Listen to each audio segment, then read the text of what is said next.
Welcome back my friends. आज हम लोग फ्री बॉडी डायग्राम का केस 2 पढ़ने वाले हैं। पिछले वाले में तो हम लोगों ने दोनों ऑब्जेक्ट्स को M1 और M2 को एक घिरनी से दोनों ओर हैंग किया हुआ था, टांगा हुआ था। इस बार हम लोग घिरनी का तो इस्तेमाल करेंगे, लेकिन एक टेबल पर भार होगा और एक हमारा घिरनी के साथ ऊर्ध्वाधर लटकेगा। जैसे ये मान लो पुली है, पुली या घिरनी है। घिरनी को इंग्लिश में क्या कहते हैं? पुली। ये पुली है। एक ब्लॉक हमारा कोई यहां रखा है, कुछ भी आप मास ले सकते हो, चाहे ऊपर वाले को M1 कह दो, और इसको बांध करके हम इस पुली के ऊपर से दूसरा जो भार है वो यहां हैंग कर रहे हैं, इस जगह M2। ध्यान देना, ये पुली है, पुली के ऊपर से ये स्ट्रिंग गुजर रही है। देखो, ये जो स्ट्रिंग होती है इसमें जब तनाव बल दिखाते हैं तो हम इस तरीके से दिखाते हैं, T। अब देखो, हम ये मान ले रहे हैं कि ये वाला भारी है। यहां पर क्या मान ले रहे हैं? ये देखो मेज है, ये मेज वगैरह को दर्शा दी हमने, ये मेज वगैरह रखी कुछ, और यहां पर हमने ये मान लिया कि M2 भारी है और M1 हल्का है। तो ये नीचे को ऐसे खींचेगा, ये वाला आगे खिसकेगा कि नहीं? बताओ। इस वाले ब्लॉक में जो त्वरण होगा वो इस तरफ होगा कि नहीं होगा? बताओ, क्योंकि गति इधर हो रही है। ये वाला ब्लॉक नीचे की तरफ जा रहा होगा तो इसका त्वरण डाउनवर्ड होगा, और इसका जो M2G होगा वो नीचे की ओर काम करेगा, बाहर के नहीं काम करेगा? बताओ।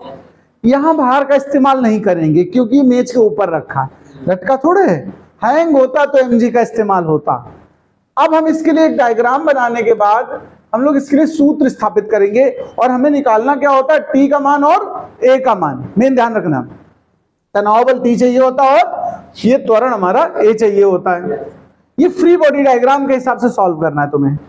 तो पहले इस वाले को जो हैंग है इसको हम बनाते हैं। देखो, फ्री बॉडी के अकॉर्डिंग, फ्री बॉडी के अकॉर्डिंग अगर इसको बनाएंगे, देखो ध्यान देना, M2 वाले को, तो M2G नीचे की ओर काम कर रहा है और ऊपर की ओर कौन काम कर रहा है? देखो, तनाव। यहां से काट दो इस जगह से। देखो, मैं आपको बताता हूं, फ्री बॉडी करना होता तो मैं यहां से फ्री कर दे। देखो, ये वाला हिस्सा दिख रहा कि नहीं दिख रहा? बताओ। एक्चुअल में यहां ना आप काट देना, वो अलग समझा रहे हैं हम आपको, लेकिन ऐसा मानते हैं कि इस जगह से डोरी तोड़ दी तो यही चीज तो आ गई। अब ये बाहर नीचे की ओर जा रहा है ना, इसका त्वरण किधर को है? देखो, नीचे की ओर है। जिधर की ओर गति होती है वही वाला बल हमारा बड़ा होता है, ग्रेटर होता है, हैवी होता है। बताते कि नहीं बताते हैं? तो यहां अगर समीकरण बनाना होगा तो क्या बनाओगे? बताओ। अच्छा, M2G पहले लिखोगे क्योंकि ये बड़ा है, और T इसमें माइनस होगा, और बराबर MA बनाते ना, तो M2A। देखो, एक समीकरण आ गया।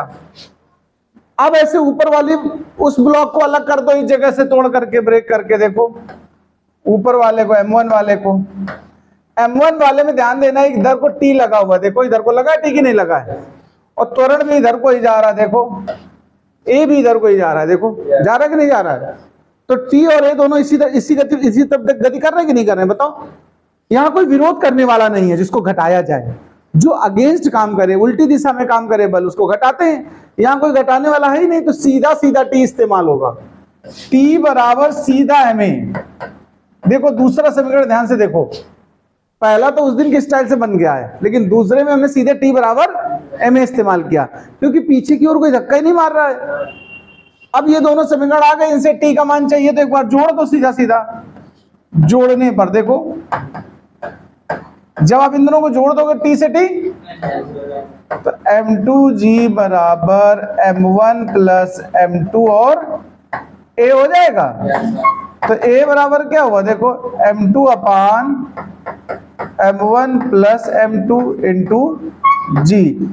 बताओ भाई जी, एक्सीलरेशन निकला है हमारा। देखो, एक्सीलरेशन निकाल करके यहां रख दो समीकरण 2 में। देखो, A का मान, तो T निकल आएगा कि नहीं? बताओ।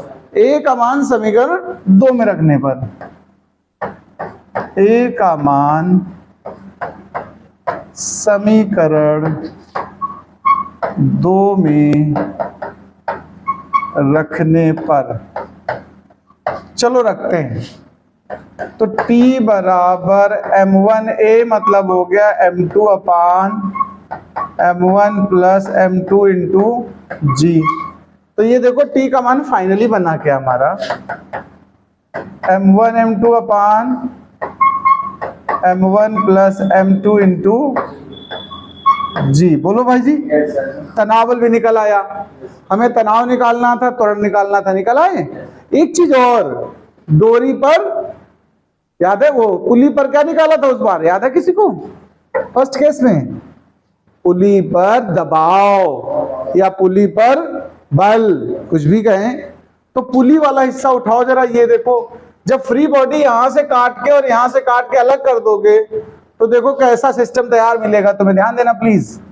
ये पुली लगी है ना यहाँ पर, इस पर एक तनाव इधर काम कर रहा था कि नहीं कर रहा था बताओ, और दूसरा तनाव ये काम कर रहा है। मैंने सिर्फ उतना हिस्सा दिखाया, देखो पुली वाला हिस्सा, पुली दिखा दी, ये तनाव इधर देखो यहाँ से काट दी डोरी, और ये डोरी यहाँ से काट दो, तो यही तो दोनों दिखे कि नहीं दिखे बताओ? ये आपस में कैसे लगे हैं, लंबवत हैं। इनका जो परिणामी प्रभाव आएगा, परिणामी बल आएगा, वो देखो अगर हम पैरेललोग्राम बना दें, पैरेललोग्राम समझते हो ना, समांतर चतुर्भुज, तो इसका जो परिणामी बल आएगा वो इस दिशा में काम करेगा कि नहीं करेगा बताओ? और दो सदिश अगर आपस में लंबवत हैं तो उनके परिणामी का पहले हम सूत्र लिख दे रहे हैं। परिणामी का सूत्र होता है R बराबर अंडर रूट, किसी को याद हो तो ठीक है, वेक्टर में पढ़ा चुका हूं मैं, p square plus q square plus 2pq cos theta. ये सूत्र है सदिश वाले चैप्टर में, हमने दो सदिशों का योग, त्रिभुज विधि और चतुर्भुज विधि सिखाई है, वहां ये रिजल्ट आया था।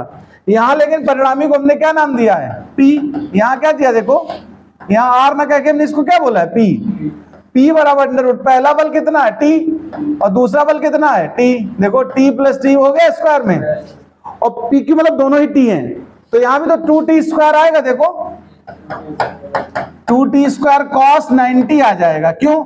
इनके बीच कोण कितना है, इस t और इस t के बीच कोण बताओ 90 है, और cos 90 का मान कितना होता है, 0, कितना होता है, तो cos 90 0 हो गया, तो ये पूरा हिस्सा कितना हो गया, 0।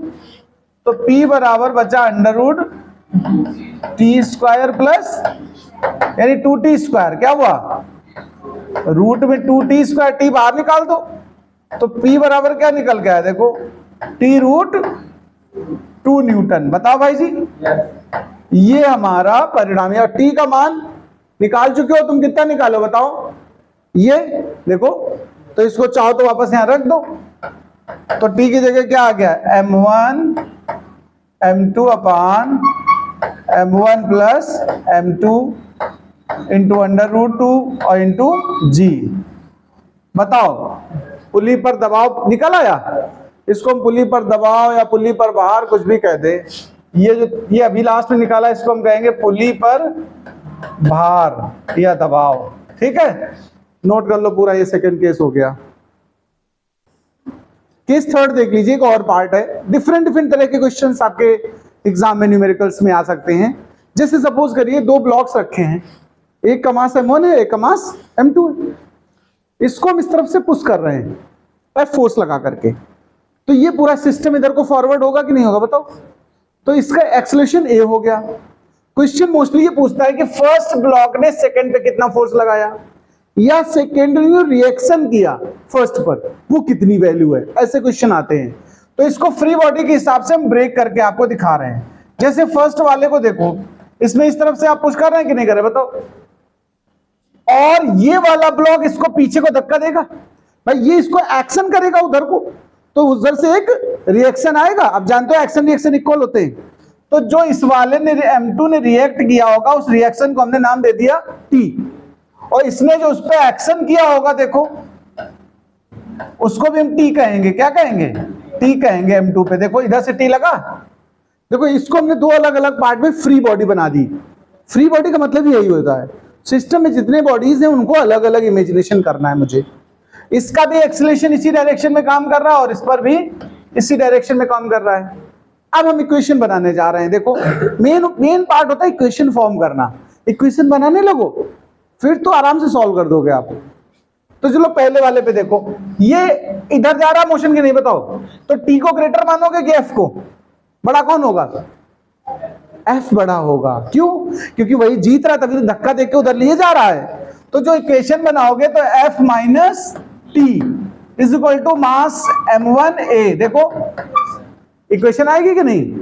जब सवाल वगैरह तुम्हारा आएगा तो इसमें वैल्यू दी होगी एफ की, एफ का मान दिया जाएगा, इतने न्यूटन के बल से धक्का दिया जा रहा है। दूसरा वहां से बनाएंगे। देखो तो वहां अकेला टी लगा हुआ है, वही जीत रहा, वही विजेता है, कोई दूसरा ही नहीं उसके पास। तो सीधा T is equal to M2A। बस ऐसे तो समीकरण बन जाएंगे कि नहीं बताओ? इनको आपस में हल करा जा सकता कि नहीं? T निकाला जा सकता कि नहीं? A निकाला जा सकता कि नहीं?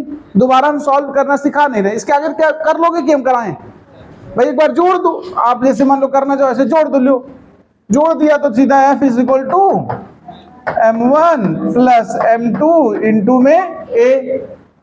तुम्हें A निकालना है यहां से, तो A बराबर F बटे, F का मान तुम्हें दिया होगा परीक्षा में, ध्यान रखना F का मान हमें दिया जाएगा। A का मान निकल आया, यहां समीकरण 2 में रख दो। देखो A का मान समीकरण 2 में रखने पर, बस रखने पर, तो यहां रख दो। तो T बराबर क्या हो गया M2 और A की जगह हो गया F अपान M1 प्लस M2। बस इसको थोड़ा और सही से लिख दो, M2 upon M1 plus M2 into F। बस लो, हो गया, नोट कर लो।